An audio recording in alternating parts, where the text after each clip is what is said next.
Good evening and welcome to the news roundup for Thursday, April 20. I am Abigail Smythe. Before we get into the newscast, please like this video, share your views in the comments, and share the video with your family and your friends. Teach them! Always make sure the message reach them! Now for the news in detail. A second bail application for fraudster Jean Ann Panton was denied in the Home Circuit Court on Thursday. In handing down her ruling, Justice Vinette Graham-Allen said she's not satisfied with submissions made by the defense that Panton's health has deteriorated while in custody.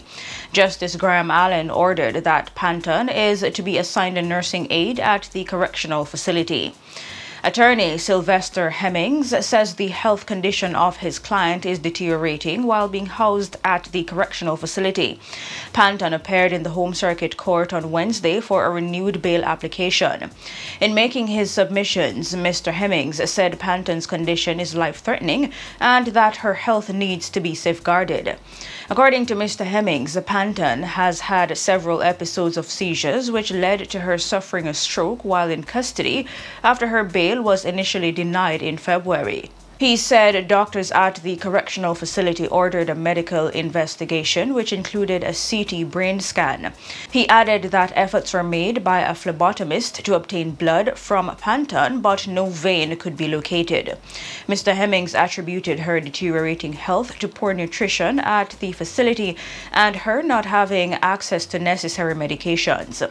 The Crown called to the witness stand the medical doctor who examines Panton on a weekly basis. The doctor said Panton reported to him on February 28 that she had a seizure 4 days before. But after a medical examination was conducted, the doctor said no seizure-like activity was observed.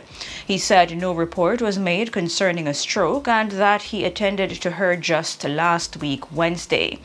The doctor said he saw no indication of paralysis, loss of speech, or any other symptoms associated with a stroke. Her attorney submitted that she's forced to buy snack items such as cheese and cornflakes at a tuck shop, which costs an average of $30,000 per month. He said his client has not been receiving the required physiotherapy sessions following a surgery she had in August 2022. The prosecutor said steps have been made to accommodate Panton's physiotherapy as recent as Tuesday of this week. Promoter of the popular events Chugit and French Connection, Andrew Wright, who is at the center of the $222 million fraud racket at the Institute of Sport in Sport, was arrested on Wednesday. He was arrested while he prepared for a wrongful dismissal hearing at the Industrial Disputes Tribunal IDT. Wright was dismissed from his post at In Sport shortly after fraud allegations were revealed. Following his dismissal, Wright took In Sport to the IDT on a wrongful dismissal claim. It is understood that Wright was taken into custody by members of the Major Organized Crime and Anti-Corruption Agency MOCA at 1:30 p.m. while awaiting the start of his 2 p.m. hearing. He was on the compound of the IDT at 4 Ellesmere Road in Halfway Tree, St. Andrew, when he was arrested. Wright and 2 other men were charged in connection with a multi-million-dollar racket committed between 2011 and 2017. His co-conspirators are Rudolph Barnes and O'Neill Hope. All 3 are alleged to have been part of a team of former employees of In Sports who wrote, signed, and cashed fraudulent checks for payees who were neither employees nor contracted workers of the entity. The matter was then reported to MOCA, triggering an investigation. The 3 have been charged with various offenses, including conspiracy to defraud, acquisition, use, and possession of criminal property, engaging in transactions involving criminal property, and larceny as a servant. And 2 more people have been arrested and charged in connection with the ongoing fraud investigation at the separate group of companies. They are 2 truck drivers, 41-year-old Andre Green and 28-year-old Adrian Nelson. The 2 were arrested and charged on Tuesday and will appear in court on May 22, along with the others who've already been charged. In total, 23 people have been arrested in connection with the fraud scheme. All 23 have now been charged. damaged. Last week, the police revealed that 17 people were arrested in connection with the $159 million scheme at the company. Another suspect was arrested the following day. On May 16, 2022, the company called in the police to probe a suspected case of fraud in the Vance sales department at Facey Commodity Limited. Investigations revealed that current and former employees defrauded the company between October 2021 and May 2022.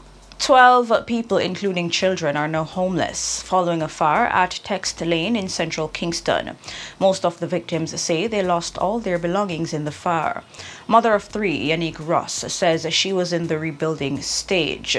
She lived with her 3 children and they too lost everything. I was on the renovation by fixing my house again. It's the second house I'm losing since 2 years, in the past 2 years now. And I'm just reaching here. I'm a mom of 3, so I don't really know what I'm going to do now. She says she does not know what caused the fire. I don't really sure. My first fire, it was by a back boom. This fire, I don't sure because I was here. My first fire, them light a different yard and then it catch my yard. So this time I don't know what is the situation. I come, I see the next door house completely burned down. Firefighters say it is unclear how the fire started, but investigations are ongoing. 2 men were fatally shot during a robbery at Berkshire Hall in Linstead, St. Catherine on Wednesday. The deceased are 60-year-old truck driver Ferrell Bedwood and 39-year-old labourer Miguel Jarrett, both of Bindloss, Linstead. It's reported that about 3:45 p.m. the men were unloading a delivery truck in the community when armed men approached them. Bedwood and Jarrett were robbed of an undetermined sum of money and then shot. The police were alerted and the wounded men taken to hospital where they were pronounced dead. A St. Catherine businessman was shot and killed in the Crescent community in the parish Wednesday afternoon. He is a 53-year-old Simeon George Ellis of Seaview Crescent, Old Harbour Glades in St. Catherine. Ellis was reportedly at his establishment about 4:20 p.m. when a motorcycle rode up and a man approached him. The gunman shot Ellis multiple times before returning to the motorcycle and escaping. No motive has been established for the killing. The Spanish Town police have launched an investigation into the matter. A construction worker was fatally shot along the Carawina Main Road in Petersfield, Westmoreland, Wednesday night. The deceased has been identified as 54-year-old Linford Barnes, otherwise called Perkins, from the community. Barnes is said to have been a witness in a murder that happened in May of last year. He was reportedly shot and injured in that incident. Reports are that citizens heard loud explosions and summoned the police.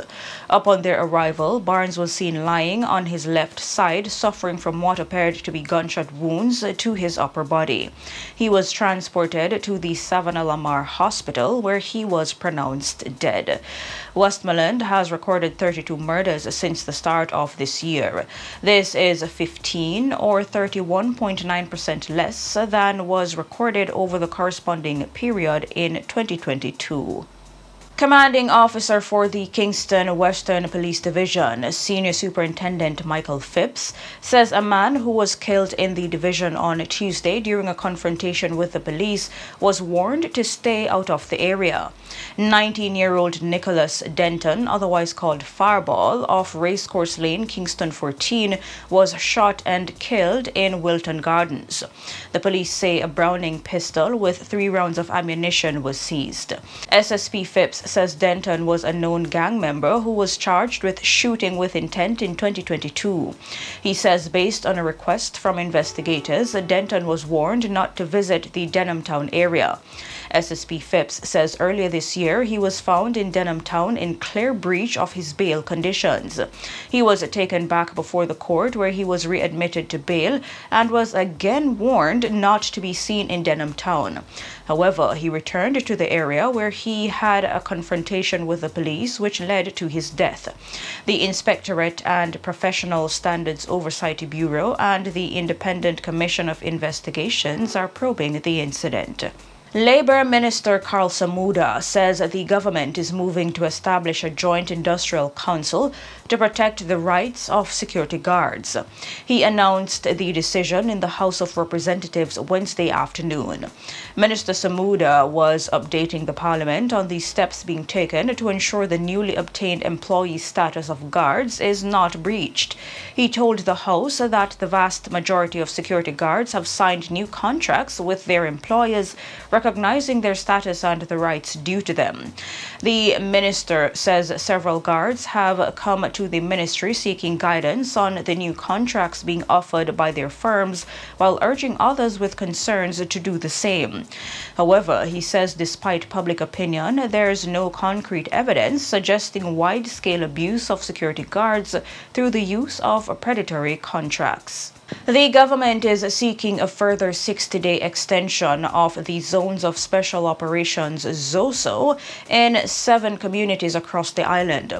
The security measure in the locations were scheduled to expire on April 24. ZOSOs have been set up in Mount Salem and Norwood St. James, Denham Town, Greenwich Town, August Town, and Parade Gardens in Kingston and St. Andrew, and Savannah Lamar, Westmoreland. National Security Minister Dr. Horace Chang says the security measure has been yielding positive results. In business, the cost of clothes and footwear increased by 5.9% for the 12 months up to March this year. The Statistical Institute of Jamaica's Statin says for the month of March alone, clothing saw inflation of 0.4%. Footwear registered increases of 0.6%. Statin says the higher prices for garments were the main contributor to the increase for the clothing group, while higher costs for shoes and other footwear impacted the index for the overall footwear group. And on the foreign exchange market, the Canadian dollar's buying rate is $112.45, while the selling rate is $114.80. Buying rate for the Great Britain pound is $186.11, while the selling rate is $189.50. Buying rate for the US dollar is $152.09, while the selling rate is $153.82. And in the region, Naima Astwood is Bermuda's new Deputy Police Commissioner.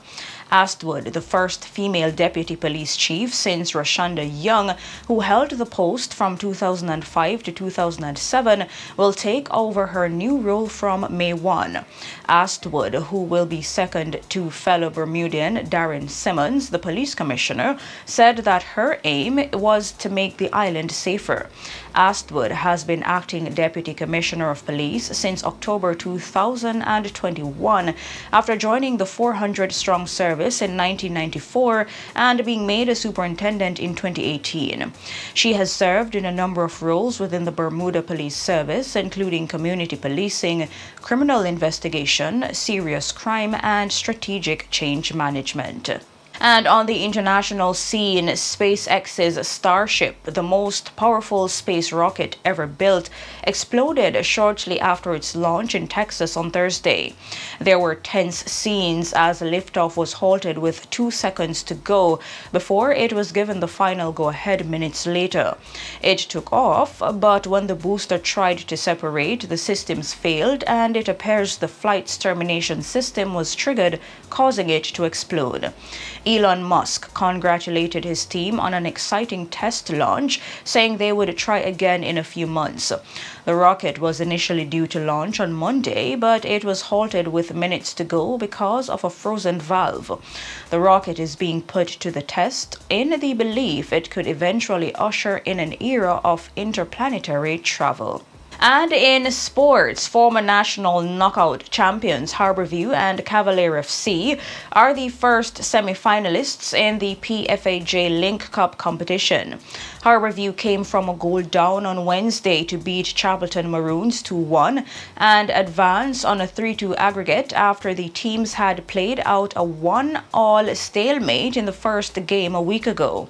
A mistake by the Mount Pleasant goalkeeper in time added on saw Cavalier FC FC win their game 1-0 and advance on a 2-1 aggregate. And that's it for your news roundup for today. Please remember to like this video, share your views in the comments, and share the video with your family and your friends. I am Abigail Smythe. Have a good evening and see you next time. Teach them! Hey, yo, hello! Send the message and make it reach them. It's teach them. Right here, Warlord representing. Thank you for watching. Like the video before you go. Please subscribe if you haven't done so. And remember to share the video with your friends and family. And browse the channel for more quality content. Until next time, walk good, my friends. Teach them!